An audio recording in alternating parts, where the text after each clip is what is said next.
You had mentioned that the judge won't take notice of the Crenzy versus Pagliaro case if you enter the court as a defendant. Okay. Just hypothetical. If you enter the court as a defendant and you make objection to the lawyer speaking, but the judge continues to rule in his favor, can you still go back from that point or forward from that point and claim void judgment? Like I said, this is one of the very first things I talked about way back in August when I first started doing these things. If you don't establish the rules of the court on day one, you have no right to object to anything. So all these other people, these gurus yell, well, if you don't object, you don't set up yourself for anything to an appeal. Well, you know what? The judge was just basing his rulings and his objections, it's sustaining your objections or overruling him, based upon the rules that were before him. So all that's going to happen on your appeal is going to say, did the judge not act under the rules of the court that were before him? And you're going to say no. It's 100% compliance with the rules that the moving party said, we're going to play baseball running from third base, second base, first base. And you're coming in now saying, no, Judge, we've always done this for the whole entire creation of mankind. We've always ran first base, second base, third base. And the judge would be like, you know what? Overruled.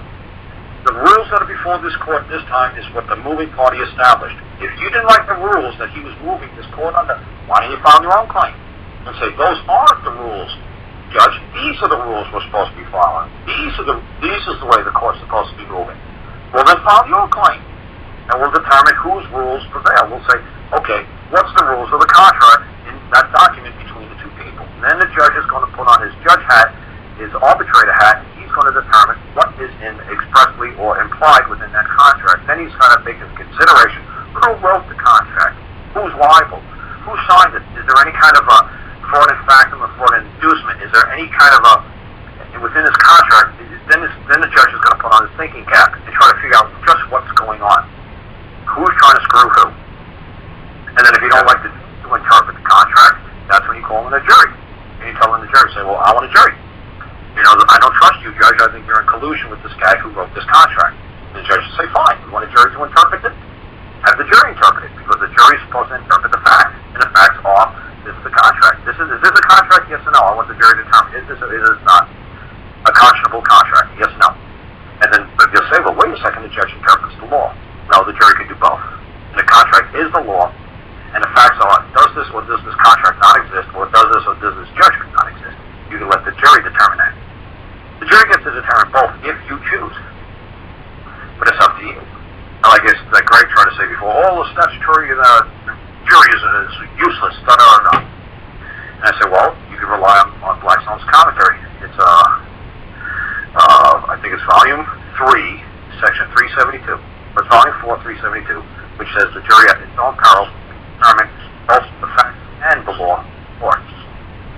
And then no judge can overrule it. So yes, can you go back to the common law where the jury determines? And I explained to everybody how William Penn, Pennsylvania, how he got saved because the jury said we're not England anymore.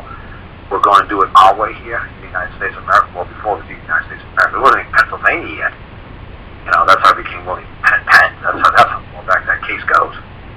But that, to me, is when this country really got rolling, when the people said we had enough, and we're going to make the decisions on our own. We don't care what they're doing 2, 3, 4, 5,000 miles away. We're going to, it's like an Eskimo's going to do. We don't care what Washington, D.C. is doing. If I walk into this schoolyard and there's a polar bear coming across this parking lot, and I got a 22 in my pocket, me and my kids are dead. What am I going to do? Sue Barack Obama? This is ridiculous. I'm going to pull out my bazooka out of my backpack and I'm going to blast a hole through that polar bear. Sue me for simultaneously as they're filing a complaint or claim against you, you need to enter your own claim to the court. Yeah. So that when you meet when you meet in court, there's 2 claims before the court. There's 2 claims, 2 sets of rules, and God bless you, because there's only one claim, and the other side is bringing a complaint. Right, and the complaint's going to be from the lawyer. The complaint's going to go underneath the claim. It has no. I got you. I got you. Crystal clear.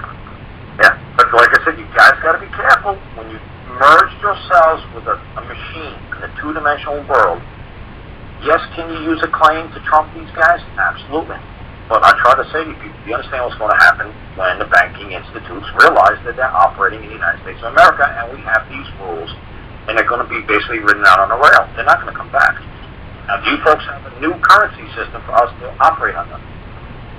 No. How about Bitcoin? You see what I'm saying? Yeah, I see exactly what y'all are saying, and you know, I like Greg. I listen to a lot of talk calls. I have a lot of. I'm an equipment operator. I have 12 days a week sometimes to sit and listen to people rattle on about code this and 27 stamps that and yada yada yada, and it's more clear to me speaking in this language with Greg. So I appreciate all the info. Alrighty. We're glad we helped you there. Thanks, man. This was Dallas, right? You got it. All right, Dallas. We'll see you soon. We'll hear about it. All right, Clark. All right. Anybody else got 2 cents they want to throw in there? It's 4:20 somewhere. 4 hours and 20 minutes.